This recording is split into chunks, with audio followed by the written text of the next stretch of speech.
क्या ईरान में अमेरिका हमला कर देगा? यदि हाँ तो इसका असर पूरे विश्व में क्या होगा? ये सवाल आखिर हम क्यों पूछ रहे हैं?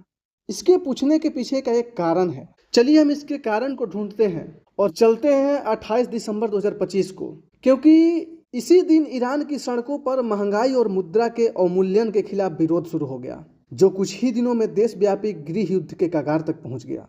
विशेषज्ञों के अनुसार बात करें तो 2022 के बाद यह सबसे बड़ा जन आंदोलन है। राष्ट्रपति ट्रंप समेत दुनिया भर के नेता इन विनाशकारी प्रदर्शन की निंदा करते हुए भयावह घटना की गूंज सुना रहे हैं। इस संकट की गहराई को समझना इसलिए भी जरूरी है ताकि हम मानवाधिकारों की रक्षा और सत्य की आवाज को बुलंद कर सकें। बात करें वर्तमान स्थिति की तो सरकारी आंकड़ा की सतर्कता के बावजूद स्वतंत्र मानवाधिकार संगठनों ने दर्जनों शहरों में कम से कम 648 प्रदर्शनकारियों के मारे जाने की पुष्टि की है, जिनमें 9 बच्चे भी शामिल हैं।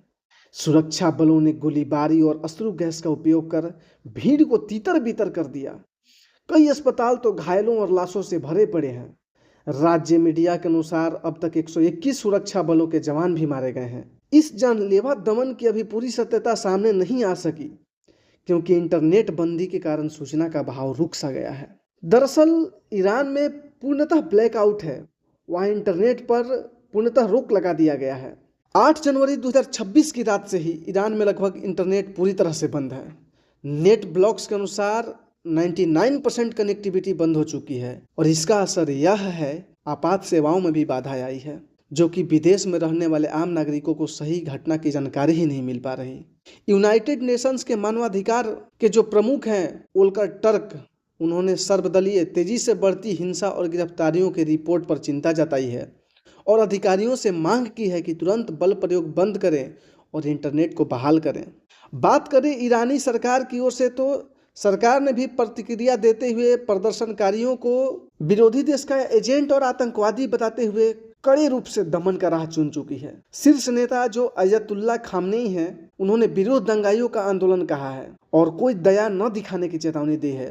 सरकार ने 3 दिन का राष्ट्रीय शोक सिर्फ सुरक्षा बलों के लिए घोषित किया है, लेकिन इनके अलावा किसी मरे हुए नागरिक का जिक्र तक नहीं किया गया। हजारों लोगों को हिरासत में लिया गया है और कई को तो तेजी से मुकदमा चलाकर मौत की सजा सुनाने की तैयारी की गई है। इन सारे सिचुएशंस के कारण देश भर में दहशत सी फैल गई है। बात करें अंतर्राष्ट्रीय प्रतिक्रिया की तो संयुक्त राष्ट्र संघ के जो मानवाधिकार उच्चायुक्त वोल्कर टर्क हैं, उन्होंने कहा है कि सैकड़ों लोगों की मौत हो चुकी है, हजारों गिरफ्त में हैं।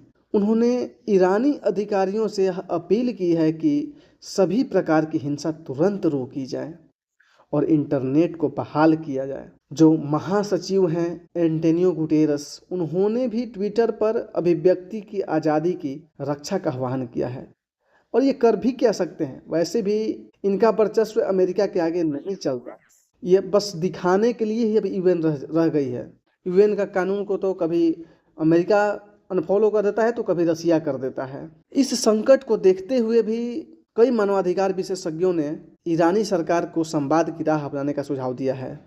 बात करें अमेरिका की तो राष्ट्रपति डोनाल्ड ट्रंप ने खुलकर ईरान के विरोध का समर्थन किया है। उन्होंने कहा है कि अमेरिका आपकी आज़ादी की राह देख रहा है, मदद रास्ते में है। और यहीं से एक सूचना मतलब कि निकलती है कि कहीं अमेरिका ईरान पर हमला तो करने वाला नहीं। खैर, भारत सरकार ने भी एडवाइजरी जारी करते हुए वहाँ से अपने देशवासियों को निकलने का सूचना जारी कर दिया है कि जितना जल्दी हो आप लोग ईरान छोड़कर निकले। साथ ही साथ यूरोप के भी कई सारे देशों ने एडवाइजरी जारी करते हुए ईरान से अपने देशवासियों को निकलने के लिए कह दिया है। अमेरिका ने तो पहले ही कह दिया है कि जितने भी अमेरिकी हैं ईरान छोड़ दें। ट्रंप ने वहाँ पर इंटरनेट बहाली के लिए एलन मस्क से भी संपर्क करने की बात की है। साथ ही उन्होंने चेताया भी है कि ईरान अगर प्रदर्शनकारियों पर जुल्म ढाता है तो हमला भी कर सकते हैं। भारत सरकार ने सार्वजनिक तौर पर बड़ी बयानबाजी से बचते हुए सिर्फ अपने नागरिकों की सुरक्षा पर जोर दिया है।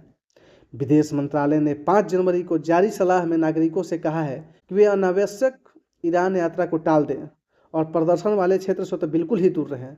भारतीय नागरिकों को स्थानीय समाचार और दूतावास की सूचनाओं पर निर्भर रहने की सलाह दी गई है।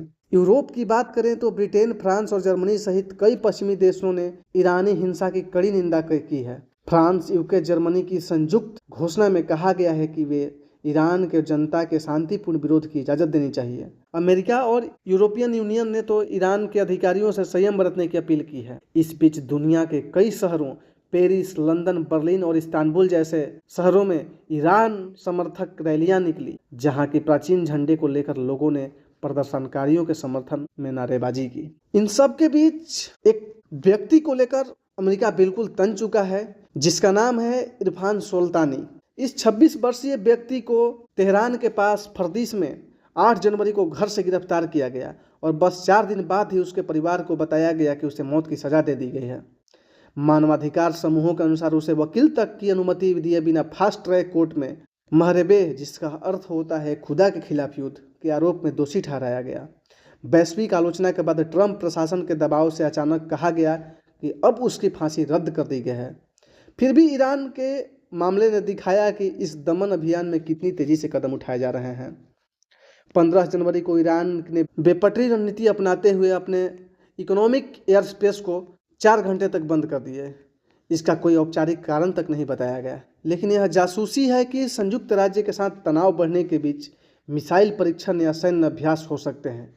इन 4 घंटा में कई अंतर्राष्ट्रीय उड़ानें रद्द या इधर उधर डाइवर्ट कर दी गईं। मिसाइल हमले की अफवाहें फैलीं और आसपास के देशों कुवैत, कतर में अमेरिकी सैन्य अड्डों से कर्मचारियों के निकालने तक की तैयारी की गई। यह कदम वैश्विक विमानन सुरक्षा के लिए चिंता पैदा करता है और संकेत देता है कि ईरान सरकार तनावपूर्ण माहौल में किसी भी गड़बड़ी के लिए तैयार है। प्रदर्शनकारियों को दबाने के लिए ईरान की सेना और रिवोल्यूशनरी गार्ड्स IRGC ने सड़कों पर कड़ी मौजूदगी बढ़ा दी है। आधिकारिक घोषणाओं में क्रांति की उपलब्धियां बचाना हमारी लाल रेखा बताया गया है। IRGC ने प्रदर्शन को आतंकवादी कार्रवाई बताया और उन्होंने कड़े रूप से कुचलने की चेतावनी दी है। नियमित सेना ने कहा है कि वह देश की रणनीतिक संरचनाओं और सार्वजनिक संपत्ति की रक्षा करेगी। इसी बीच राज्य टीवी ने सिराज, कोम, हमेदान जैसे शहर में मारे गए सुरक्षा बल के अंतिम संस्कारों की तस्वीर दिखाई, जो कि संघर्ष की विध्वंसक गति को दर्शाती है। ये सारे घटनाक्रम यह संकेत देते हैं कि सैन्य बल किसी भी बड़े विद्रोह को नियंत्रित करने को तैयार होते हैं। खैर, आप लोगों को इन विषय पर क्या मानना है? क्या ईरान सही कर रहा है? क्या अमेरिका अब जो करेगा वो सही करेगा?